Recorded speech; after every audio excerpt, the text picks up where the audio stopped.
Mwiriwe neza cyane abagize umuryango mugari wa Elayon Mountain TV.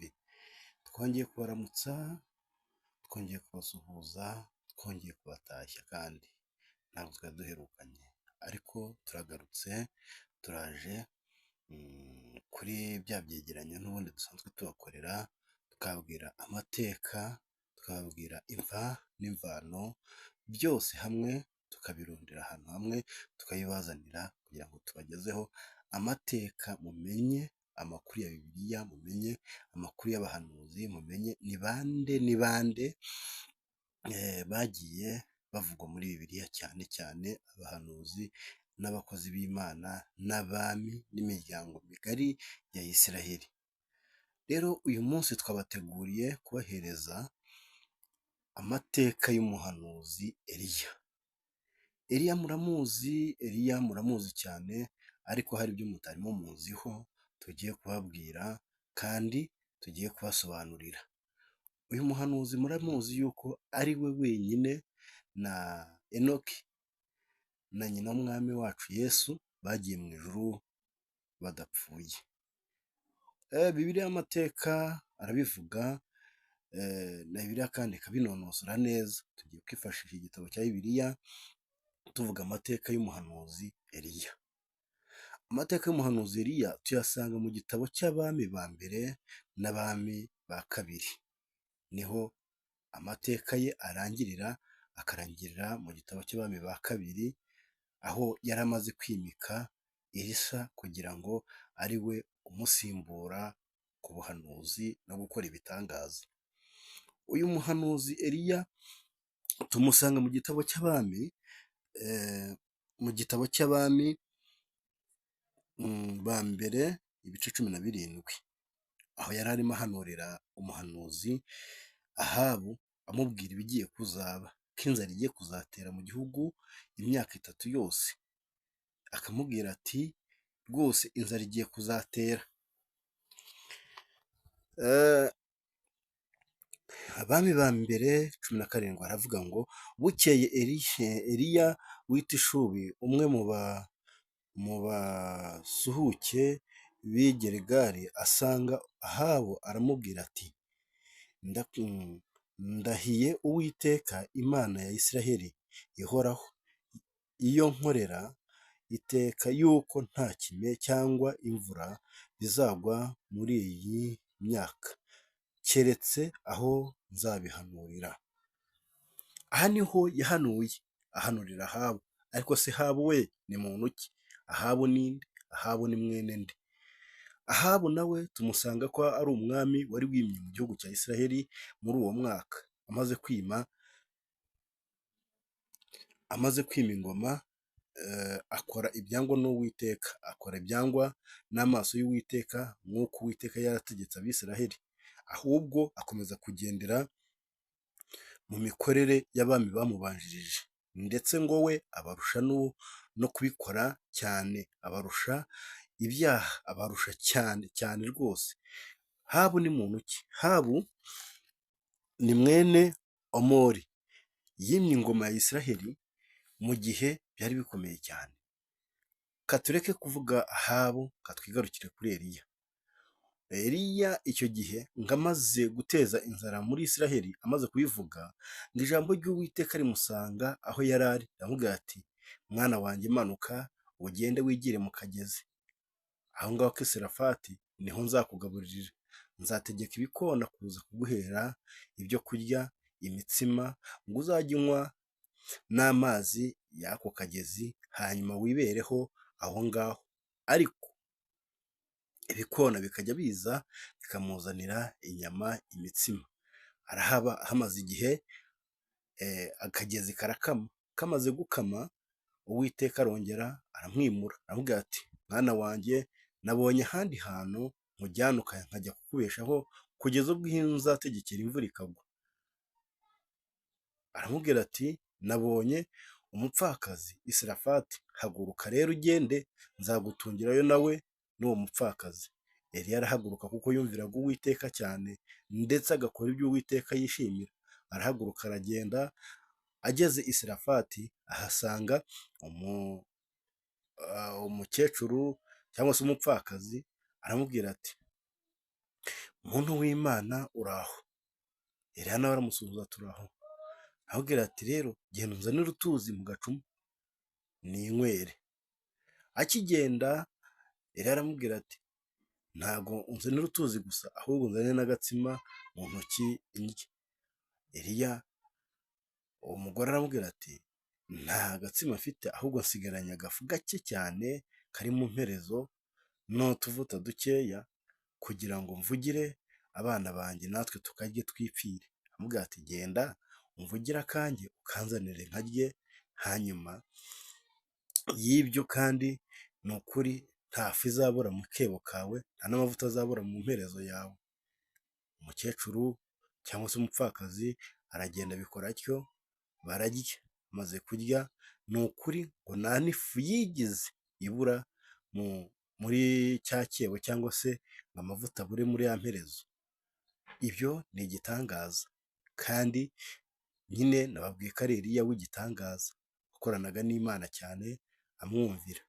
Igitangaje kindi cyaje kuba ni uko yagize gutya umwana we akaremba, ararwara amererwa nabi cyane. Umukecuru ati umwana wanjye arapfuye, ese wazanywe no kwibutsa Imana ibyaha byanjye? Mbwira. Eliya aragaruka abwira umugore ati humura kandi humura umwana wawe mumpereze. Amurana hejuru aramusengera arakira aramugarura ati dore umwana wawe ni muzima. Eliya yongera kugirwaho ijambo ry'Imana rimubwira riti haguruka uva aha usange Ahabu. Ubwo hari hashize igihe kirekire cyane, nuko iby'Imana n'amakuru bigenda byiruka ukagira ngo ni ako kanya, ariko hari hashize igihe kirekire hafi imyaka 3. Imana iramubwira ati haguruka usange wiyereke Ahabu nibwo nzagusha imvura. Arahaguruka asanga Ahabu agusha imvura, ariko ataragusha imvura tugaruka haruguru. Yaramubwiye ati ni ukuri ndashaka kwereka Abisiraheli bose yuko hari Imana iri mu ijuru kandi ikora, kandi ndi umuhanuzi w'Imana yanjye. Aravuga ati muntumira Abisiraheli bose baze bansanga aha, bose baze barebe Imana yanjye, mbereke Imana y'ukuri, babwire yuko Uwiteka ari we Mana. Ahabu atumaho Abisiraheli bose baraza, atumaho n'abahanuzi ba Bali, atumaho n'Abashera uko ari 850. Abahanuzi ba Bali bari 450, Abashera ari 400, bose hamwe bakaba 450. Arababwira ati nimwakire imfizi yanyu nanjye muzane imfizi yanjye, hanyuma dutange igitambo uw'Imana iri busubirishe umuriro niyo Mana turi bwite Imana nyakuri. Uw'Imana ye iri busubirishe umuriro niyo Mana muri bukurikire. Barabyemera, babaza inka zabo bazishyize ku gicaniro cyabo, birirwa basenga bahamagara Imana yabo. Bari barayihamagara, binaga ku misozi, basimbukira ku misozi, ngo ndetse bagera n'aho bishara, amaraso arava, izuba rirava, bigera n'imunsi nk'amaraso yabeye n'imyishoki kuri bo. Imana yabo yanga kubumva. Eliya abashinyagurira muri aya magambo agira ati nimukomeze muhamagare, cyangwa se dore Imana yanyu hari aho iganye, wasanga itabumva. Mukomeze muvuge cyane wenda irabumva. Ese yasinziriye? Mukomeze mutake cyane wenda yakanguka. Urumva uko yabashinyaguriraga, yari abizi yuko Imana yabo itari bwumve. Ariko bigeze ngo 9:00, aho Abisiraheli bajyaga batamba igitambo cy'igicamunsi, Eliya yegera igicaniro. Abahanuzi ba Bali n'Abashera bimaze kubayobera bakanagujwe, Eliya yegera igicaniro nawe aragisana, icy'Uwiteka cyahoze n'ubundi bagitambiraho, ngo ashinga amabuye 12 y'imiryango angana n'imiryango ya Isiraheli uko ari 12. Yakobo wabyaye Abisiraheli abantu 12 bakaba ariyo miryango ya Isiraheli. Aragisana ashyiraho inkwi, abaga ya nka ayishyiraho. Ibyakurikiye ni uko yahamagaye Uwiteka ikamusubirisha umuriro, kandi kuri cya gicaniro bari banyanyagijeho n'amazi, amazi adendeje. Ahamagara izina ry'Uwiteka avuga ati ni njye muhanuzi usigaye, kandi njye muhanuzi ndagira ngo abantu bamenye yuko ari wowe Mana, kandi ikindi nanjye ndi umuhanuzi wawe mvuga ibivuye kuri wowe. Umuriro uturuka mu ijuru utwika igitambo, utwika igitambo, abantu baranezerwa. Abisiraheli bongera kumenya ko Imana ari Imana, nuko ategeka ko bafata abo bahanuzi ba Shera n'aba Bali bari bananiwe gukora nk'ibyo yakoze, nuko barabafata barabamanukana babageza ku kagezi aho hepfo y'umusozi, abicirayo. Amaze kubica arazamuka ajya mu mpinga y'umusozi nawe yicarayo. Ariko akicara abwira umugaragu, aramubwira ati nyaruka undebere ku nkombe y'amazi umbwire icyo ubona. Umuhungu abikora 7 ntacyo abona, ariko ngo ku nshuro ya 7 abona ikiganza ngo kingana abona igicu kingana n'akaganza k'umuntu. Aragaruka aramubwira ati mbonye igicu kingana n'ikiganza cy'umuntu. Ati hute ubwire Ahabu ajye kurya kandi aruhuke, dore imvura iraguye. Ahunga imvura. Kuva imvura yamaze imyaka 3 itagwa, yongeye kugwa ubwo igwa ari nyinshi, ndetse igwa ari rukukumbashingwe, igwa ari nyinshi, abantu bongera kubona imvura. Eliya yigira hirya arahunga. Ahungishwa nuko yishe abahanuzi ba Bali 400 n'abahanuzi ba Shera 450. Ibyo bibabaza Yezebeli, arahira mu Mana ze yuko ari bucya yamuhanyije n'ubwo buzima bw'abo bantu yishe. Ariko Ahabu agira ubwoba arahunga. Maze guhunga ahungira ku musozi w'Uwiteka aho yahungaga. Aragenda, ageze kuri uwo musozi Imana ivuganira nawe. Kubera gucika intege mu mitima no guhunga umuntu, kandi hari umukozi w'Imana atari akwiye guhunga umuntu, kandi azi ko Imana yamukoresheje igihe kinini, Imana ihitamo kumucyura atandavuye. Iramubwira iti uzajye i Samariya wimike umwami waho, uwo nzakwereka, ujye n'i Yerusalemu wimike undi usimbura Ahabu, kandi uzagende wimike na Elisa w'i Sarefati azabe umuhanuzi mu cyimbo cyawe. Aragenda ajya kwimika Eliya. Amaze kwimika Eliya, ngasanga Eliya ahingisha inka. Yari umuhinzi cyane Eliya. Elisa yari umuhinzi cyane, bo bari bagiye kwimika, asanga arahinga, ari umukozi uhoraho akora umwuga w'ubuhinzi. Aramwegera ngo amunagire umwitero, undi aramukurikira amusaba imbabazi, aramubwira ati waretse nkajya gusezera ababyeyi banjye, hanyuma nkaza ngagukurikira. Aravuga ati nta kibazo.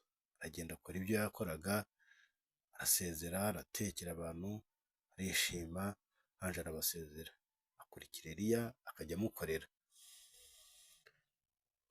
Eliya arongera aza guhura na Ahabu, igihe Ahabu yakoraga ibitandukanye n'ibyo Uwiteka yishimiraga, aho yari arimo atambatambagira mu rugo rwiwe n'inkengero z'urugo, abona uruzabibu rwa Naboti, ararwifuza, yifuza kuhashyira ibyamubera. Aragenda ati uwarumusaba aho wenda ntiyaruma, cyangwa se nkongera nkarumugurira. Ageze kuri Naboti ararumusaba. Aze kurumusaba, Naboti ati biragatsindwa n'Imana gutanga gakondo y'abasogokuruza banjye. icyo kintu kibabaza Ahabu, atahababaye n'agahinda kenshi. Umugore aramubaza ati wababajwe n'iki? Nta wundi mugore tuvuga Yezebeli. Haza se ni iki cyakubabaje? Haba ati ubona ngo nake uruzabibu Naboti arunyime, ubwire ko nshaka no kurumugurira yange. Turyamanywe, ni ukuri ejo uruzabibu rwawe uzarubona. Nabari bamukatira urwo gupfa. Naboti Yezebeli yandika urwandiko, arwandikira abatware batuye hafi aho kugira ngo bashinje ibinyoma Naboti bamwice. Ni ukuri byakurikiyeho yarapfuye, bamutera amabuye arapfa bamushinjije ibinyoma. Umwami amaze kumenya ko Naboti yapfuye, aragenda yegurira uruzabibu rwe araruzungura. Iki kintu kibabaza Uwiteka Imana ihoraho. Ijwi ry'Imana rigaruka kuri Eliya, yamubwira iti nyaruka ugende ubwire Ahabu ari mu ruzabibu rwa Naboti, umubwire icyo ntibugushyire mu kanwa. Aragenda aramuhanurira, amubwira ko azapfa urupfu nk'urwo yishe Naboti, ko amaraso ye yarigaswe n'imbwa, nawe imbwa amaraso ye zizayarigata amaze gupfa. Nuko Ahabu agira agahinda kenshi, arababara, yihatira gushaka Uwiteka, yiyiriza ubusa, aca bugufi imbere y'Uwiteka. Uwiteka bimukora ku mutima, arongera abwira Eliya ati nyaruka, ati ntureba ko Ahabu yongeye agaca bugufi? Mubwire yuko ibyo navuze bitazaba kubwe ku ngoma ye, ahubwo uzabikora ku ngoma y'umuhungu we, kugira ngo mwereke ko yaciye bugufi. Guca bugufi kwe kugira akamaro kuri njyewe. Eliya aragenda, arigendera, asubira mu mihana. N'undi Eliya yari yasaga nk'aho ari umukene, yirirwa yivugira Imana, abwira Imana. Ahabu rero aza gukora intambara, atsinda Isiriya. Maze gutsinda Isiriya, Beni-Hadadi bamuteye, ava muri iyo ntambara ahita barukana amahoro. Abahanuzi bamuhanura ko agiye kuzatsinda iyo ntambara. Arongera Beni-Hadadi yiyongeza kumutera, aramutera. Ahabu arongera aramutsinda, ariko ngo umwami Imana yari yagambiriye ko imutanga mu maboko ya Ahabu. Ahabu amugirira imbabazi, ntiyamwica. Maze umuhanuzi aramusanga, aramubwira ati nta kabuza nari nagambiriye kwica Beni-Hadadi, none wamukishije. Amaraso yawe azamera nk'ay'uwo nguwo wakishije. Uko yari kumeneka niko ayawe azameneka. Uko wari kumena amaraso yawe ukaba wabakijije, ni nako nzamena ay'abawe. Umuhanuzi amaze kumuhanurira, arigendera. Igihe kigeze, intambara iratera, Ahabu arapfa. Amaze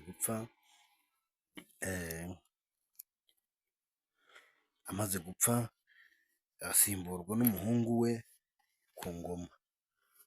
Amaze gusimburwa n'umuhungu we ku ngoma,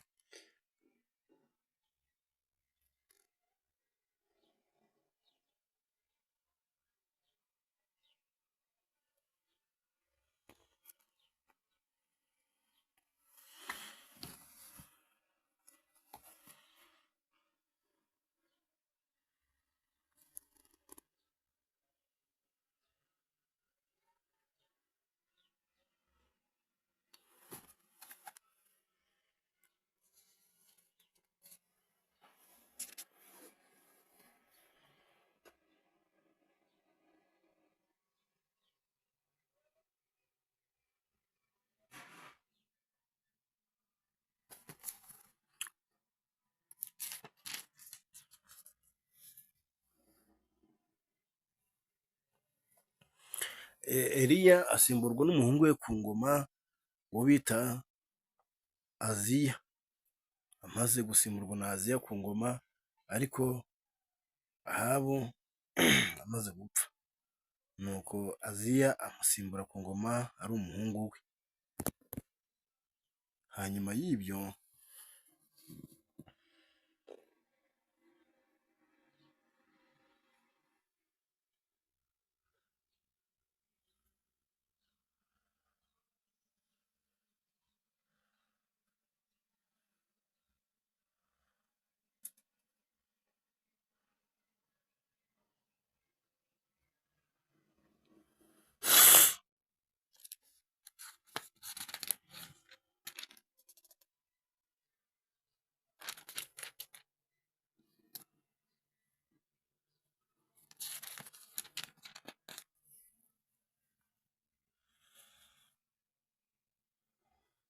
Hanyuma rero iyo umuhungu we yamaze kumusimbura ku ngoma, nibwo Eliya nawe yajyanwe mu ijuru. Igihe cyo kujyanwa mu ijuru rero ngo nibwo yamanukanye na Elisa ariko amubwira ngo nasigare, Elisa akanga gusigara, aramubwira ati reka reka ndahiye Uwiteka Imana yawe ko ntari busigare.